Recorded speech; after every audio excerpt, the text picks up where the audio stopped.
Awesome.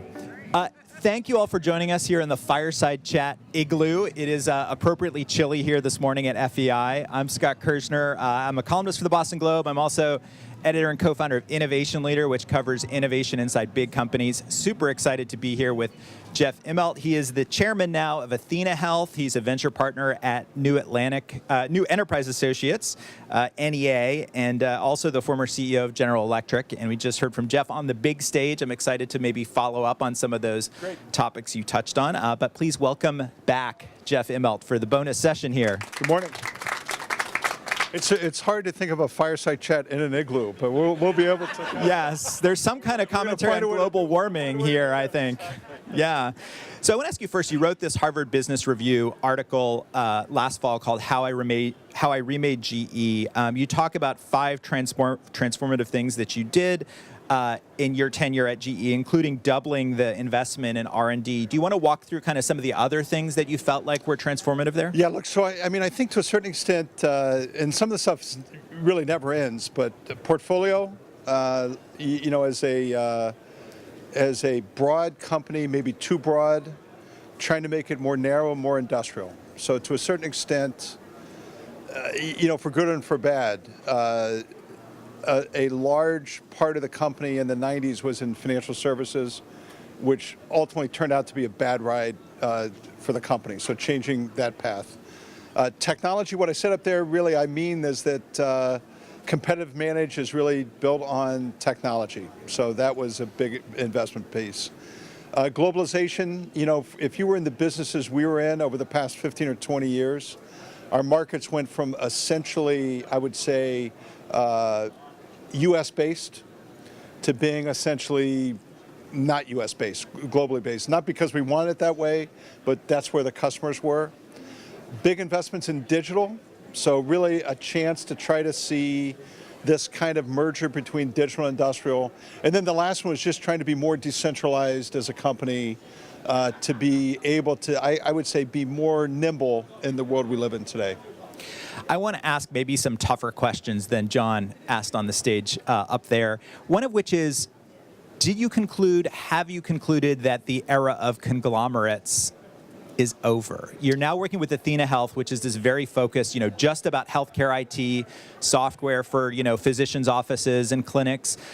You're investing in startups that are super focused on one market. Like, is there still a place in the market? I think it's much harder today. You know, in 2 ways. Like, I think there's always 2 ways to think about it.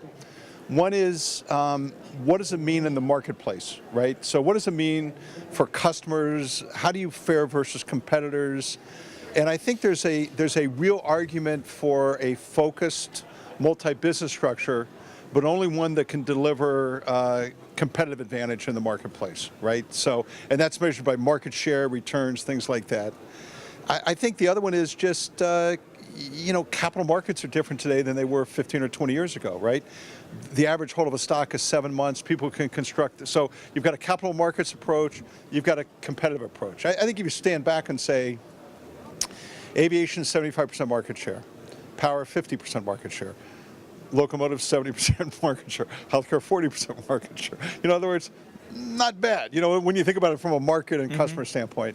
But I think it is a much harder task today. The other thing I would say is that it's easier to achieve scale today without size. So digital tools give you the capability to achieve scale today in ways that weren't as applicable as time, if you look back in the past.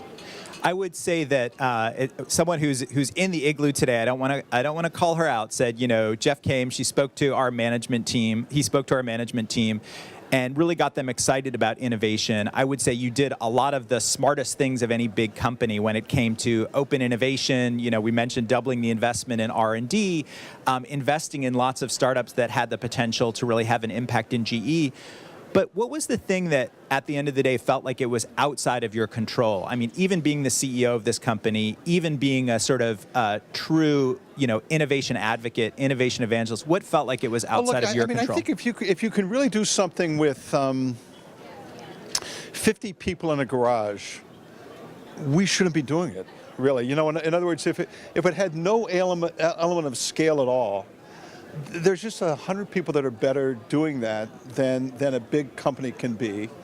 But if you could, again, I look at a technology like additive manufacturing, new technology, right? Brand new, lots of science. On the metallic side now, we're the biggest user, we're the biggest innovator. We've got more material science patents than any company in the world, okay? We know all the use cases in design, so why wouldn't you do that, right? You look at that and say, why shouldn't that be a first derivative business for the company? But, going back to your earlier question,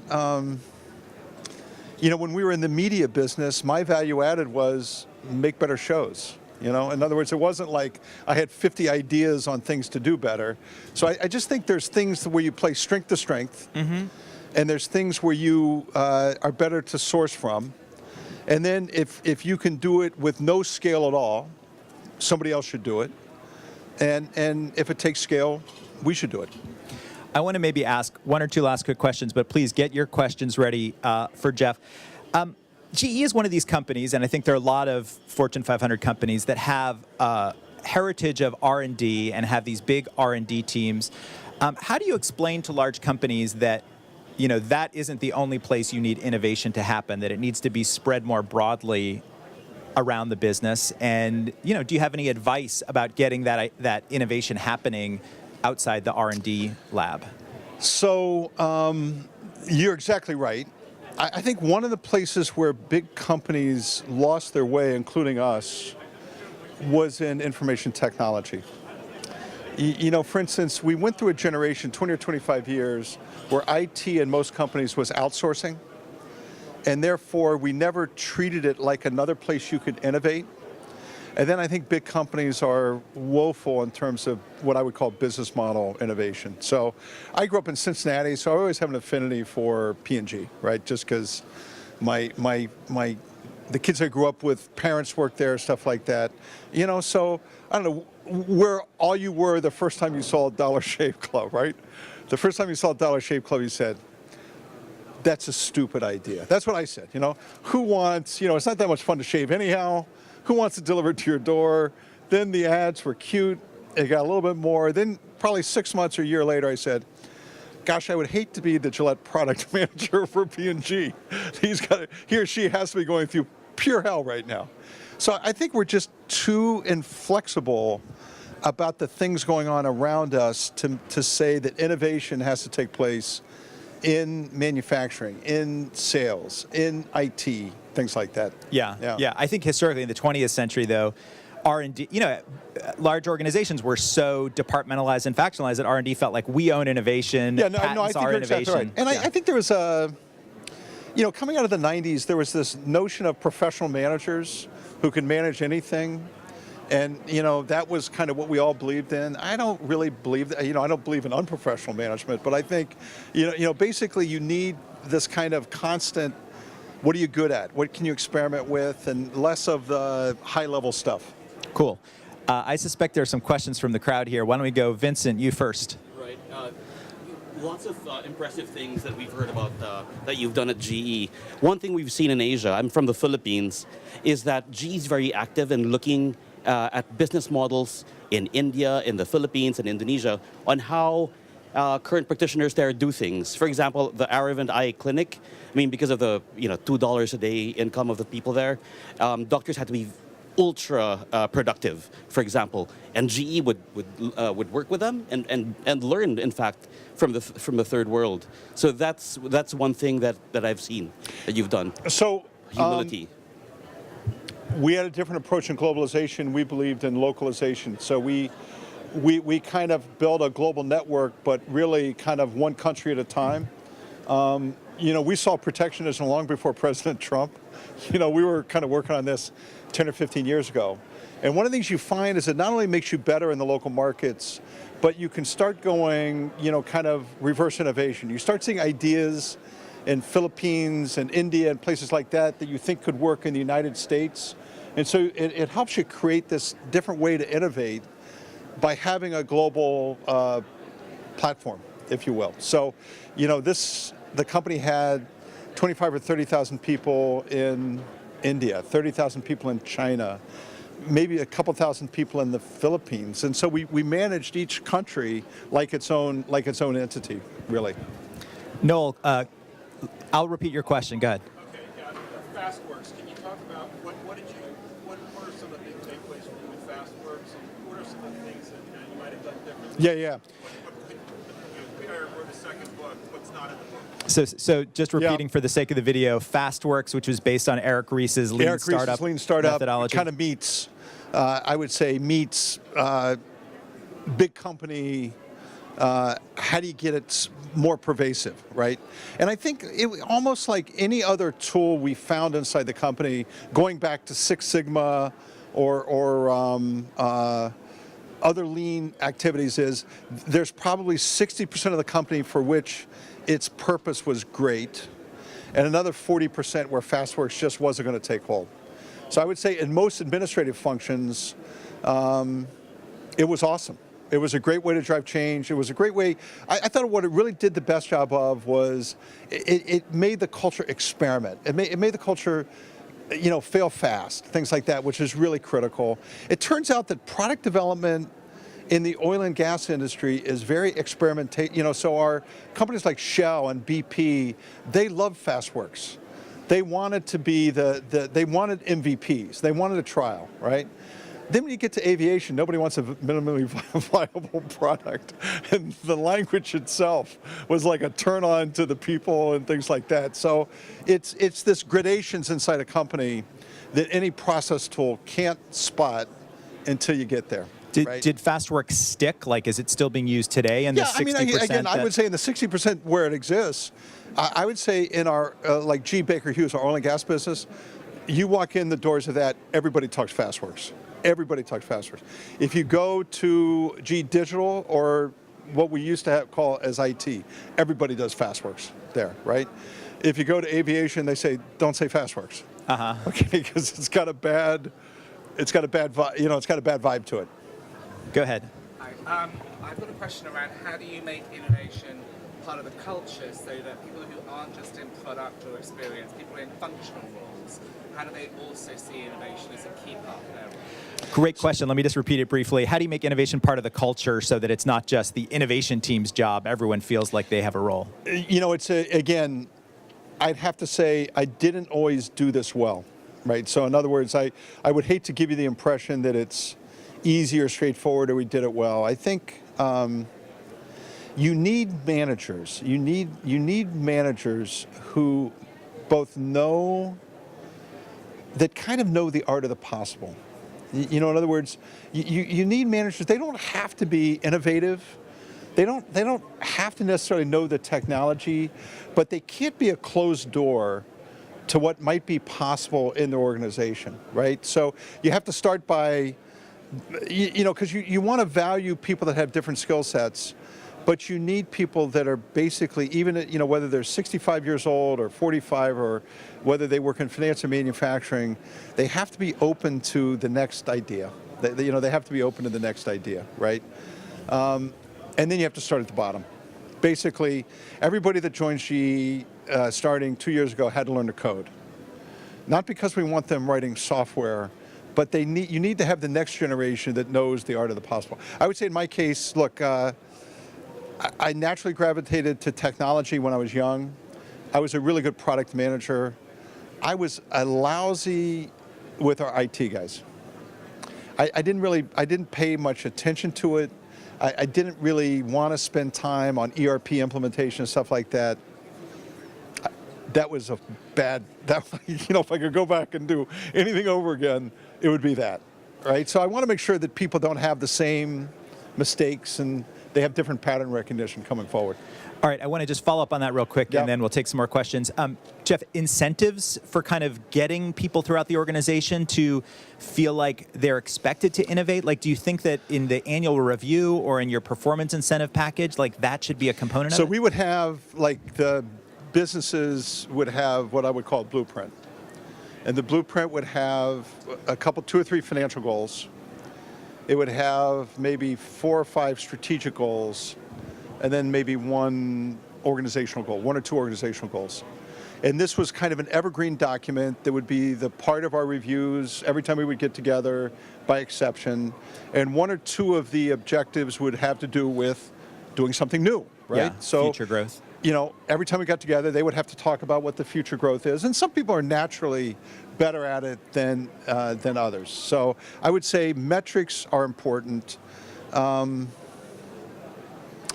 just have to pick the right people. You know, at the end of the day, picking the right people and then bringing enough people from the outside so you don't get stale. You don't get stale. Again, in the late 90s, I was running our healthcare business, and I really thought about the electronic medical record before there was an electronic medical record. And we bought a company in Vermont called IDX, which was electronic medical record company, in like 2002, 2003. And I put an equipment person, I put a classically trained GE technocrat to run that effort, and we flew it right into the mountain. Dead, right? So when we decided, you know, in 2010 to launch another digital effort, I said, okay, the only thing we're going to do is like no GE people are going to go there. It's going to be led by people from Cisco and Oracle and Microsoft and Apple. And then what we did at the top, and then at the middle, we put people from aviation and healthcare and things like that, because I felt like we had a better chance to build a new culture with the leaders being deep domain and the middle people being GE folks. And I think that has a chance. I want to come back to the talent thing in a second, but Bill, talk loud and I'll try to repeat.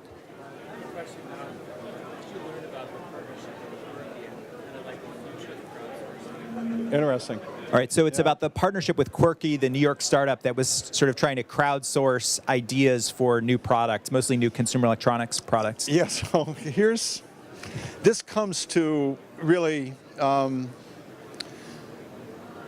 there's a difference between a good idea and a good business. Let's say that out loud together. There's a difference between a good idea and a good business. Quirky was a good idea. Crowdsourcing manufacturing. They would have a chance to kind of fill slots. They move very quickly. I embedded people down there, and actually all the people we embedded became better managers because of it. But the fact of the matter is that when you go to Home Depot, they're not going to pay 1 penny more for anything.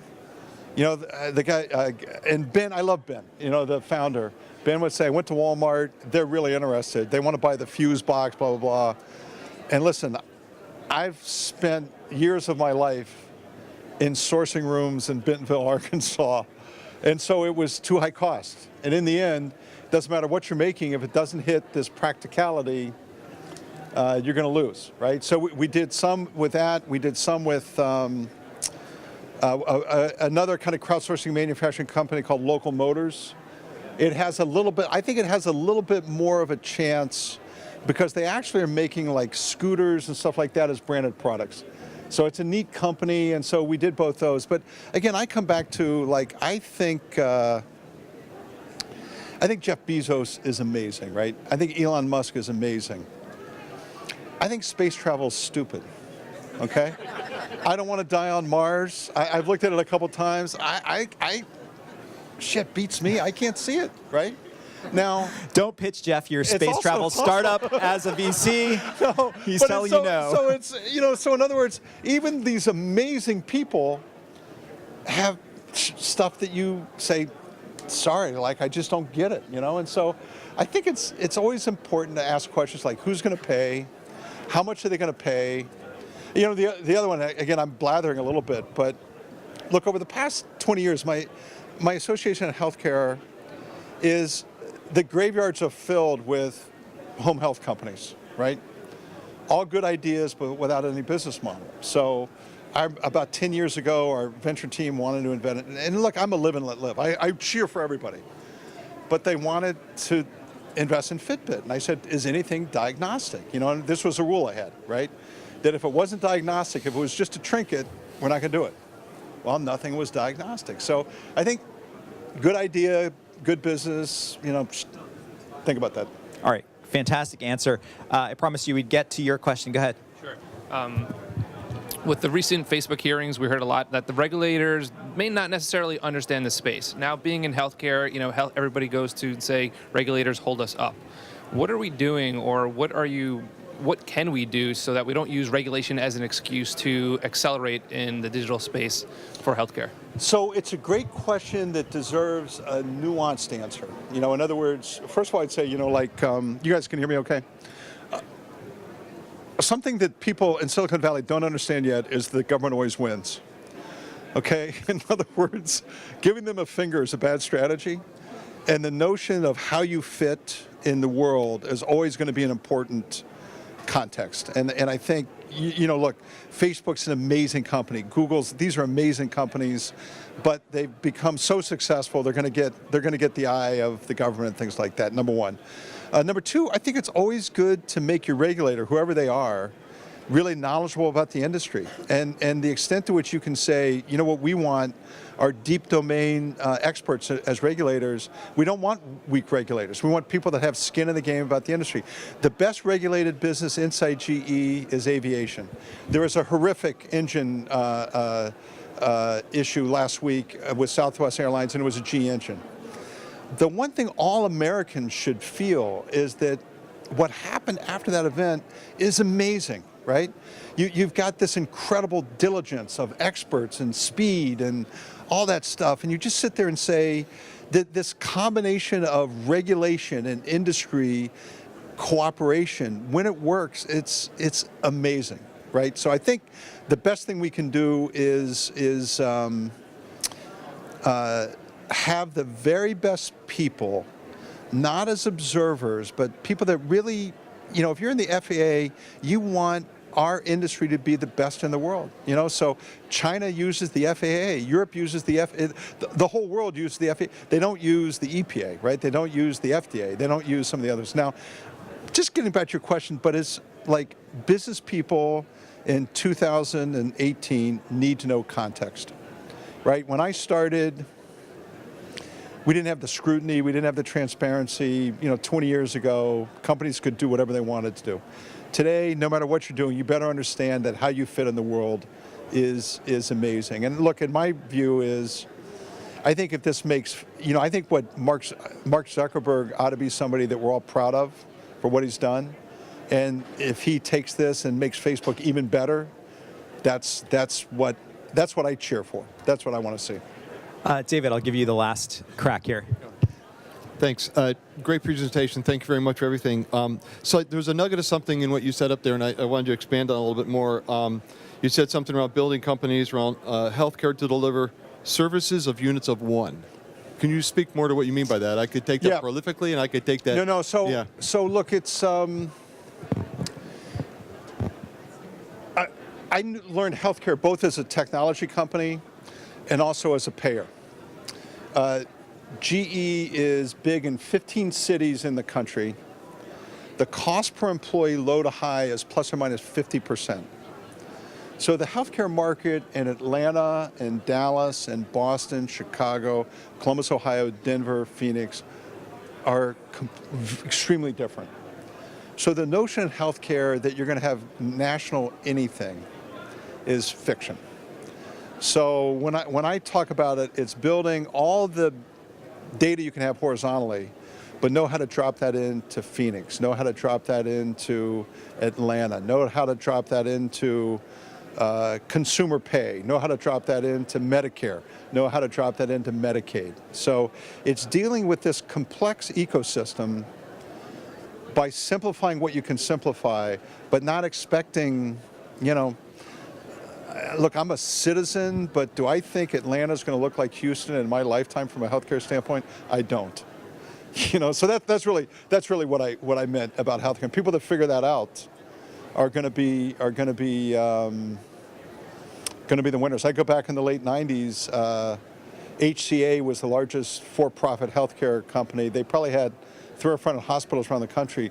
They pulled back to be in about 6 cities or 8 cities because that was the only scale that was meaningful. I want to end by just underscoring something that you brought up on the main stage, which is talent. And I think you made a really important point, which is that today, I mean, you kind of said it when you were asked, where would you go work today? And you said, well, I might go start a company.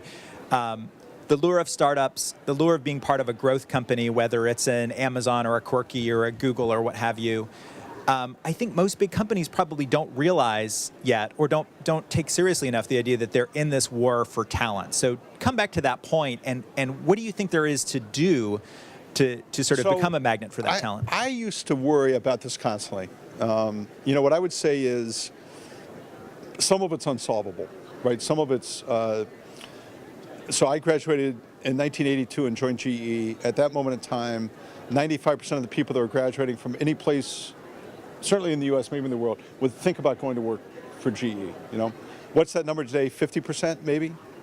So what you have to do if you're a legacy company is you have to buy things and do things and create things that allow you to aggregate talent, maybe not out of school, but at year 5, year 10, year 15, year 20. And I think you can't give up on talent because best talent almost always wins, except with the Patriots. The Patriots may be the one example where a great quarterback, a great coach, a great owner, and plug and play, they may be the only example, but best talent usually wins. I think you have to create other avenues for people to join. It's the only way. Yeah, and I mean I think that was part of the story, right? For of sure. you moving GE from Connecticut to Boston. For sure. No, I just think, and now I would say particularly the Valley. The first thing I'd say is there's probably $1 trillion of growth equity out there. So there's almost too much money. You can get anything funded today. So there's almost there's very low barriers to entry to be able to find your way into a new idea. And the other piece is just, there's just such a sense of can-do that's it's infectious. It's really incredible. And I'm 62. I don't want to spend the next part of my career being bummed out. In other words, I don't want to turn around another PVC pipe company. I did that.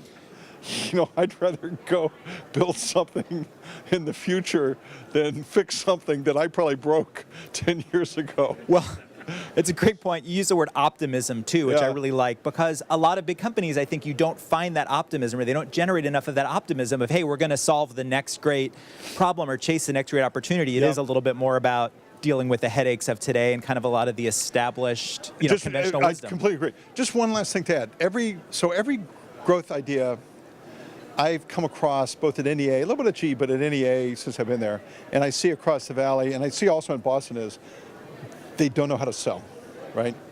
There's no pattern recognition about how do you build a sales force, how do you scale, how do you land, because they literally don't have any.